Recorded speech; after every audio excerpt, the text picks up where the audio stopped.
Hi guys, இன்றைக்கி நம்ம என்ன பார்க்க போகிறோன்னா பிஆர் மேப்பில் நைன்டெயில் பாக்ஸ் இருக்கிறது உங்கள் எல்லாருக்கும் தெரியும்னு நினைக்கிறேன். அந்த நைன்டெயில் பாக்ஸு நம்ம பிஆரில் 4 விதமான நைன்டெயில் பாக்ஸ் இருக்குது. அதில் முதலாவது அரசனால் மட்டும்தான் தாக்கும். அந்த அரசனால் ஓப்பன் பண்ணுறதுக்கு கீ எதுவுமே தேவையில்லை. அதை அட்டாச் பண்ணப்போ டைரெக்டாகவே நீங்கள் அரசனால் கிட்ட இறங்கி லூட் எடுத்துக்கலாம். அடுத்தது பீமசக்தி கிட்ட அட்டாக் பண்ணுறது.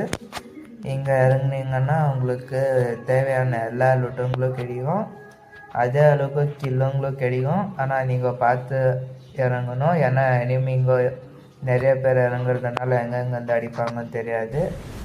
மூணாவது வெறும் ஃப்ளைட்டே தான் தாக்கும். ஃப்ளைட்டை தாக்கும் போது நம்மளுக்கு ஹெச்பி இறங்கும். நீங்கள் எவ்வளோ லேட் பண்ணுறீங்களோ அவ்வளோ அளவுக்கு அது ஹெச்பி காலியாகும். நாலாவது ஃப்ளைட்டை தாக்கும், ஆனால் ஃப்ளைட்டு விழாது, மிஸ் ஆகும். இதுதான் கடைசி நைன்டெயில் பாக்ஸு. தேங்க்யூ ஃபார் வாட்சிங். உங்களுக்கு பிடிச்சிருந்துச்சு